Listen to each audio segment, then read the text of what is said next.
सजना छुई तो आपण बहुत अलग अलग प्रकार तैयारी करिकी खाई। आज मु आउ गोटे नुआ प्रकार नहीं आसी भली मो परिकारी थरे बनईकी देखिए जदि बहुत टेस्टी लगे आ बहुत शीघ्र भी तैयारी हो तैयारी करने बहुत सहज आ बहुत शीघ्र तैयारी करें बहुत टेस्टी भी लगे। चलतु आम देखने किपरि भाव में आपको आम तैयारी करवा। ये मुझे सजना छुई आउ आलू प्रथमे आम सजना छुई को काटी नेबा। बहुत लोक काटिबा जानी नांती किपरि भाबरे काटंती तो मु ताकु काटिकी देखौछि। ए देखंतु आगे आमे काटिकी ताकु ए बड़ी भाबरे ऊपर साइड को टिके उठेई टाणी देबे ताले जो चोपाटा तार टिके बाहरी जीवो। बाहरी गले कान तार टेस्टटा भल लागिबो आउ बहुत शीघ्र भी सिझिबो। ए बड़ी भाबरे आमे आलू आउ छुई को काटी नेबा। तापरे गैस ऑन करके मु कढ़ाई पुटे गरम कर देछि। सेठी मु पकै दोछि तेल। तेल जमती भल भाव में गरम होठी मुझे छुई आउ आलू जो काटिकी आम रखी ताकू आगे आगे तेल रे याकू टिके भाजी नेबा। तेल रे टिके भाजी देले तार टेस्टटा भल लगी है। सेठी मु गोटे चामच पकाउछि लुण यानी स्वाद अनुसार। लुण निज हिसाब से कम बेसी करि पारंती जतिकि आपण खांदी से हिसाब से लुण पकई दियंती। लुण पकईले शीघ्र टिके सिझी जाए। जेकोसी तरकारी पनीपरिया हो कौन जिनस हेले भी लुण पकईदे सांगे सांगे टिके सिझी जाए। लुण पकईकी मुझे ये भाव में ढके देती। आगे देखु ये आमर सिझी जाइए। आपको आम गोटे प्लेट्रे काढ़ी नेबा। ये भाव में सबुतक मु काढ़ी नहीं मु सेम से कढ़ई नहीं। आपड़ चाहिए अन्य कढ़ई भी नहीं पारे। से पुणी मु आउ थे पकई दूसरी आउ टिके तेल तेल को आम भल भाव में गरम होगापाई छाड़देवा।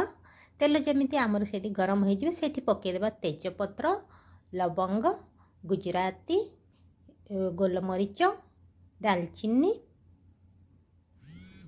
आउ गोटे चामच जीरा गोटे चामच सोरस गोटे चामच सौंफ याकू आम भाजीदेवा। सौंफ माने पान मोहरी टिके पकईकी आपको भाजीदेवा। ए दुगुड़िक आम टिके पकईदेले तार टेस्टटा बहुत भल लगी है। से मुझे कंचा लंका बदल में आपड़ सुखिला लंका भी नहीं पारे। से 3टी प्याज को मुझे लंबा आकार काटी नहीं। आपड़ छोट पीसेस कर भी काटी पारती। आ प्याज पकईकी आपको आम टिके भाजीदेवा। भाजीनेबा कहीं प्याज टिके आमर सॉफ्ट हो नरम हो से पर्यंत प्याज को टिके भाजी नेबा। भाजी हो गला से पकईदेवा हल्दी पाउडर काश्मीर लाल मिर्च पाउडर जीरा पाउडर धनिया पाउडर गरम मसाला पाउडर। एबे आमे प्याज सहित टिके भाजीदेवा। एक बेसी भाजबे नहीं टिके भाजीदेले तार टेस्टा भल रही है। बेसी भाजीदेले मसलाटा पोड़ीज से बेसी भाजबे नहीं खाली टिके मिक्स कला भली सेमती टिके भाजीदेवे। से गोटे चामच मु पकई दूची अदा रसुण पेस्ट।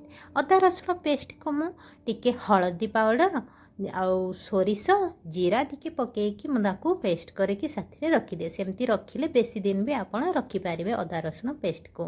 एबे टिके आमे ढंकईदेवा। ढंकईकी ताकू किछि समय सिझिबापाई छाड़ीदेवा। किछि समय सिझला परे पुणी ताकू आउ थरे टिके भाजीदेवे। सेठी आ पकई दोछि 3टी टमाटर। टमाटर 3टी आउ गोटे चामच लुण पकईकी आकू पुणी भाजिकी एबड़ी टिके आमे आगे एबड़ी भाजी नेबा। टमाटर चाहिए आपड़ पेस्ट कर भी पकई पारती नहले मो भली एभली भाजिकी ताकू एभली भी आपड़ पकई पारती यानी मिक्स कर पारती। एभली टिके ढंकईदेले ढंकईदेवे 2-3 मिनट देखिए 2-3 ढंकईदेले टमाटरटा से सिझीज एकदम। देखो केते सुंदर भाव में आम टमाटरटा सिझी जाइए। एठी आमे जो पकईबा आलू आलू आउ छुई को आमे जो भाजिकी अलग रखी थे ये आमे मिक्स करदे। मिक्स कला मसला सहित आपको आमे भल भाव में मिसई नेबा। तापर पुणी ताकू आमे आउ 2-3 मिनट ताकू ढंकईकी रखीदेवा। फ्लेम टिके लो रखिथिबे नहले आपणकर तरकारीटा पोड़ी जीवो। आ से फ्लेम हाई करेंगे नहीं फ्लेम लो थी से टिके ढंकईबा टिके ताकू भाजी नेबे। ଏଇଭଳି ଭାବରେ ତାକୁ ଟିକେ ମସଲା ସହିତ ଭଲରେ ଇଏ କରିଦେବେ। ତାପରେ ସେଠି ପକାଇଦେବେ ପାଣି। ପାଣି ନିଜ ହିସାବରେ ଝୋଳ ଯେତିକି ଆପଣ ରଖୁଛନ୍ତି ସେଇ ହିସାବରେ ଆପଣ ପାଣି ଏଠି ମିକ୍ସ କରିପାରିବେ। ନିଜ ହିସାବରେ କମ୍ ବେଶୀ କରିପାରିବେ। ନହେଲେ ଶୁଖିଲା ଯଦି ଆପଣ ଖାଇବା ପାଇଁ ଚାହୁଁଛନ୍ତି ସେଇଭଳି ଶୁଖିଲା ବିନା ପାଣି ପକାଇକି ବି ଆକୁ ଖାଇପାରିବେ। ମୋତେ ଟିକେ ଭଲ ଝୋଳ ଟିକେ ଦରକାର, ତ ଝୋଳ ସହିତ ଟିକେ ଖାଇଲେ ଟେଷ୍ଟଟା ଭଲ ଲାଗିଥାଏ। ସେଇଥିପାଇଁ ମୁଁ ଟିକେ ପାଣି ପକାଇକି ଆକୁ ମୁଁ ଝୋଳ ତରକାରୀ ଟିକେ କରିଦେଇଛି, ତାକୁ ମାନେ ଗ୍ରେଭି କରିଛି ଟିକେ। ଆଉ ଦେଖନ୍ତୁ କେତେ ସୁନ୍ଦର ଭାବରେ ଆମର ସିଝାଇଛି। ଆକୁ ଆମେ ଗ୍ୟାସ୍ରୁ ତଳକୁ ଓହ୍ଲାଇ ନେବା। ଦେଖନ୍ତୁ କେତେ ସୁନ୍ଦର ହେଇଛି।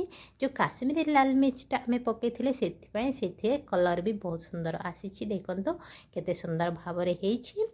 ଆଉ ଏକୁ ଆପଣ ଭାତ ସହିତ ୟା ରୁଟି ସହିତ ୟା ପରଠା ସହିତ ଯାହା ସହିତ ବି ଆପଣ ଖାଇବା ପାଇଁ ଯାଉଛନ୍ତି ଆକୁ ଗରମା ଗରମ ଖାଆନ୍ତୁ। ବହୁତ ଟେଷ୍ଟି ଲାଗିବ। ଏଭଳି ଭାବରେ ପ୍ଲେଟ୍ରେ କାଢ଼ନ୍ତୁ ଆଉ ଖାଆନ୍ତୁ। ନହେଲେ ସେମିତି ବି ଖାଇବା ପାଇଁ ଚାହୁଁଛନ୍ତି ସେମିତି ବି ଖାଇପାରିବେ। ସେମିତି ବି ବହୁତ ଟେଷ୍ଟି ଲାଗିଥାଏ। ଏଇ ମୋ ପରି ଥରେ ଏଇଭଳି ତିଆରି କରିକି ଦେଖନ୍ତୁ। ବହୁତ ଟେଷ୍ଟି ଲାଗିବ ଆଉ ବହୁତ ଶୀଘ୍ର ବି ତିଆରି ହେଇଯିବ। ଆଶା କରୁଛି ଭିଡ଼ିଓଟି ଆପଣମାନଙ୍କୁ ହେଲ୍ପଫୁଲ୍ ହେଇଥିବ। ପୁଣି ଦେଖା ହେବ ଆଉ ଗୋଟେ ନୂଆ ଭିଡ଼ିଓ ସହିତ। ଭିଡ଼ିଓଟି ଦେଖିବା ପାଇଁ ବହୁତ ବହୁତ ଧନ୍ୟବାଦ।